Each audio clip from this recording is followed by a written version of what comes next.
नमस्कार साथियों।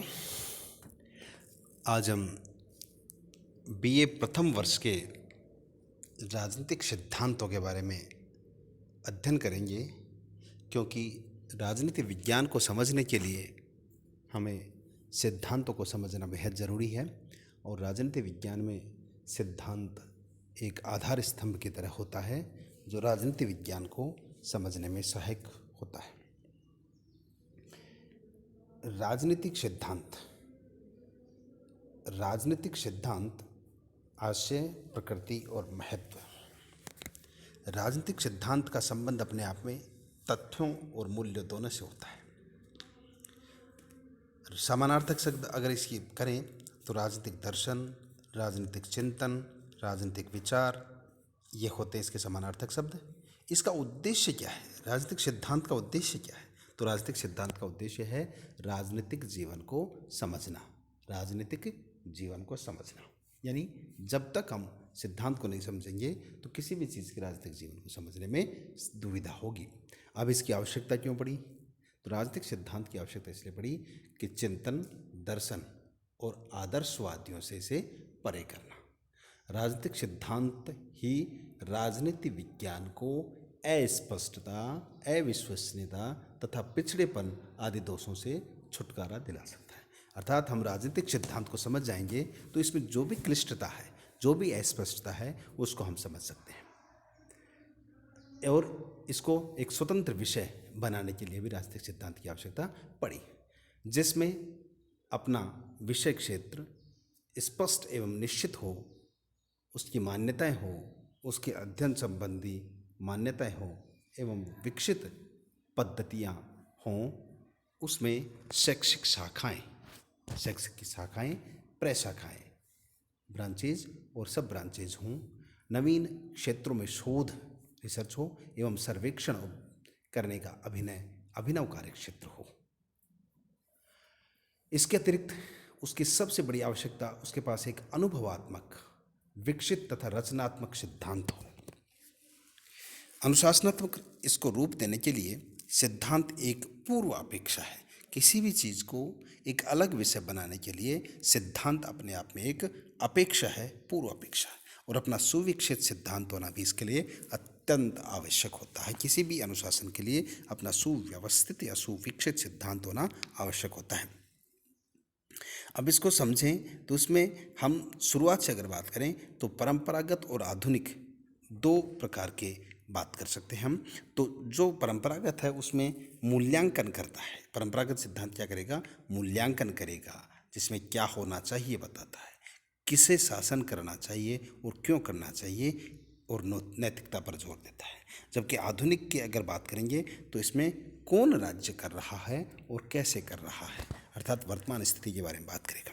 अब सिद्धांत से अभिप्राय क्या है? तो सिद्धांत सभ्य मानव जाति की प्रगति का आवश्यक उपकरण माना जाता है। सिद्धांत क्या है कि जो भी कोई सभ्य जाति है उसके प्रगति का आवश्यक उपकरण माना जाता है। अब इसको शाब्दिक दृष्टि से देखें तो ये इसका यूनानी शब्द थ्योरिया से है, जिसका मतलब है समझने की दृष्टि। थ्योरिया से मतलब है समझने की दृष्टि, चिंतन की आवश्यकता अवस्था में प्राप्त किसी सुकेंद्रित मानसिक दृष्टि से है। अर्थात जो चिंतन की अवस्था है उसमें किसी सुकेंद्रित मानसिक दृष्टि से है, जो कि उस वस्तु के अस्तित्व एवं कारणों में प्रकट होती है। उस वस्तु का जो अस्तित्व है, उस वस्तु की अस्तित्व क्यों है और उसके जो कारण है उसमें प्रकट होती है। हम राजनीतिक सिद्धांत के 3 प्रमुख कृत्य मान सकते हैं, जिसमें वर्णन, उसके बाद समालोचना और तीसरा पुनर्निर्माण। राजनीतिक सिद्धांत के अगर स्वरूप की बात करेंगे तो इसमें राजनीतिक विज्ञान, और इसमें क्या किया जाता है? वर्णन किया जाता है। दूसरा है राजनीतिक दर्शन, इसमें हम समालोचना करेंगे और फिर पुनर्निर्माण करेंगे। अब दृष्टिकोण उपागम की बात करते हैं कि ये क्या होते हैं। तो दृष्टिकोण और उपागम अपने आप में मानकों का एक समूह होता है, जिसके आधार पर सैद्धांतिक विचार विमर्श के लिए प्रश्न और आधार सामग्री लेने का या छोड़ने का निर्णय किया जाता है। मानकों का एक ग्रुप है जिसमें आधार सामग्री लेने और छोड़ने का निर्णय किया जाता है। सिद्धांत एक पहले तो उपागम और दृष्टिकोण हो गए कि उपागम और दृष्टिकोण अपने आप में क्या होता है कि मानकों का एक समूह होता है जिसके आधार पर उस मानकों के समूह के आधार पर ही समस्याओं के या सैद्धांतिक विचार विमर्श के लिए प्रश्न इकट्ठे करते हैं और उनको छोड़ते हैं।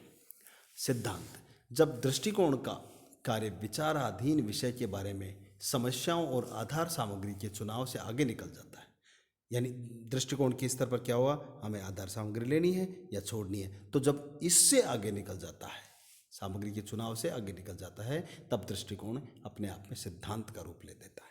अर्थात दृष्टिकोण उपागम में क्या होता है कि मानकों का एक ऐसा समूह है जिसमें सामग्री को आधार सामग्री को लेना या छोड़ना, और फिर अगर ये इससे आगे निकल जाए तो वह दृष्टिकोण ही सिद्धांत का रूप ले लेता है।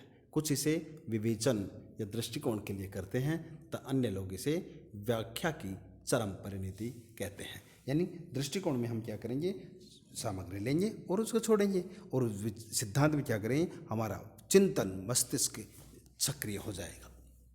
किसी भी विज्ञान के नियमों की व्याख्या ही सिद्धांत है। कोई विज्ञान है और उसके जो नियम हैं उनकी व्याख्या किस स्तर पर की जाती है, वही अपने आप में सिद्धांत है। सिद्धांत वे तर्कसंगत अनुमान है, रेशनल अनुमान है, जो किसी भी घटनाक्रम के मूल कारणों की विवेचना करते हैं। जो कोई घटना घटित हुई है उसका मूल कारण क्या था। सिद्धांत वे प्रस्थापनाएं हैं जिसके किसी वस्तु की व्याख्या करने का प्रयत्न किया जाता है। सिद्धांत का मुख्य कार्य क्या है, व्याख्या करना। कैटलिन कहते हैं कि साधनों के अध्ययन के रूप में राजनीति विज्ञान तथा साध्यों के रूप में राजनीतिक दर्शन दोनों ही राजनीतिक सिद्धांत में आ जाने चाहिए। कैटलिन क्या कहेंगे कि अगर साधनों के रूप में तो क्या होगा, अध्ययन के रूप में राजनीति विज्ञान हो जाएगा, साधनों के रूप में राजनीति विज्ञान, और दर्शन और वो दोनों ही राजनीतिक सिद्धांत के अंतर्गत आ जाए। राजनीतिक सिद्धांत शब्दावली का प्रयोग सिद्धांत विस्तृत अर्थ में होता है। राजनीतिक सिद्धांत शब्दावली का प्रयोग विस्तृत अर्थ में होता है, एवं एक और इसके अंतर्गत यह पता लगाया जाता है कि कोई भी सरकार या शासन व्यवस्था किस तरह काम करती है, कार्य करती है। अर्थात इसमें राजनीतिक संस्थाओं की रचना और इससे जुड़े लोगों के व्यवहार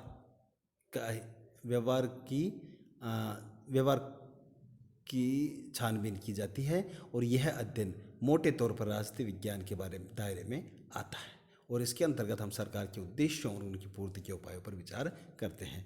यह अध्ययन राजनीति दर्शन के विचार क्षेत्र में आता है। अब परंपरागत और आधुनिक राजनीतिक सिद्धांत की प्रकृति हमने पहले भी पढ़ा था कि परंपरागत जो राजनीतिक सिद्धांत है इसमें केवल क्या होना चाहिए पे फोकस किया जाता है, होना चाहिए पे फोकस किया जाता है, जबकि आधुनिक में क्या है। तो इसकी अगर बात करें तो राजनीतिक सिद्धांत जो प्राकृतिक है, परंपरागत है, उसमें व्यक्तित्व एवं दृष्टिकोण से प्रभावित रहता है। ये जो किसी भी व्यक्ति ने कोई बात कही तो उसको हम स्वीकार कर लें तो ये व्यक्तित्व पर प्रभावित रहता है। जैसे प्लेटो, कांट, हीगल, ग्रीन, इन्होंने सिद्धांत को आचार शास्त्र या दर्शन शास्त्र के अंग के रूप में प्रतिपादित किया। मूल्यों, आदर्शों, परम तत्वों आदि को सर्वोपरि स्थान दिया, और क्या होना चाहिए इसकी प्रकृति है, और इनको ही इन्होंने सत्य मान लिया। आधुनिक में वैज्ञानिक पद्धति, मानव व्यवहार, मूल्यों के बजाय इसमें तथ्यों को फोकस किया जाता है। दर्शन, इतिहास और कल्पना से दूर ले जाकर विज्ञान बनाने का इसमें प्रयत्न किया जाता है। Charles Merriam, David Easton, Lasswell, Robert Dahl, Almond Powell, Karl Deutsch आदि ये इसके सिद्धांत देता है। राजनीतिक विज्ञान व्यापक है और राजनीतिक सिद्धांत से राजनीतिक विज्ञान राजनीतिक सिद्धांत से व्यापक है। दर्शन क्या काम करता है, सद या आदर्श व्यवस्था के अनुकूल प्रस्तुत किया जा सके। दर्शन फोकस करता है क्या होना चाहिए से, क्या है से नहीं। मूल्य परखता का भी इसमें अंतर होता है। दर्शन में मूल्य ही सब कुछ है, जबकि इसमें नहीं। अध्ययन पद्धति के प्रसंग में दर्शन की पद्धति निगमनात्मक है, और दार्शनिक अथवा अध्ययन कल्पना, तर्क और चिंतन और मनन के आधार पर करता है। इनका महत्वपूर्ण यंत्र है अंतर प्रज्ञा और अंतर्दृष्टि। सिद्धांत आनुभविक वैज्ञानिक राजनीतिक सिद्धांत है, और यह आवश्यक नहीं कि सिद्धांतवेता दार्शनिक ही हो। और राजनीति विज्ञान में सिद्धांत का क्या महत्व है। तो राजनीति विज्ञान में सिद्धांत का महत्व है कि एक राजनीति को एक तो वैज्ञानिक अध्ययन बनाना, अर्थात सिस्टमेटिक अध्ययन प्रस्तुत करना। दूसरा, राजनीतिक व्यवहार को समझना, अर्थात मनुष्य और राजनीतिक व्यवहार किस प्रकार काम करता है इसको समझना। तीसरा है स्वायत्त अनुशासन के रूप में प्रतिष्ठित करना, राजनीतिक सिद्धांत के माध्यम से राजनीतिक विज्ञान को एक अनुशासन के रूप में प्रतिष्ठित किया जाए, प्रतिस्थापित किया जाए। सिद्धांत अथवा अवधारणात्मक विचारबंध का कार्य करता है। जो सिद्धांत होता है वो अवधारणात्मक विचारबंध है, उसका काम करता है। शासन प्रणाली एवं शासकों के औचित्यपूर्णता प्रदान करता, अर्थात राजनीतिक सिद्धांत के माध्यम से कोई शासन कर रहा है उसकी औचित्यता किस आधार पर है, यह इसके माध्यम से ही किया जाता है। समस्याओं के निराकरण में सहायक होता है राजनीतिक सिद्धांत। राजनीतिक सिद्धांत यथार्थ को समझने में भी सहायक होता है, वास्तविकता क्या है इसको समझना। अगला है नागरिकों, प्रशासकों एवं राजनेताओं आदि के लिए भी ये उपयोगी है।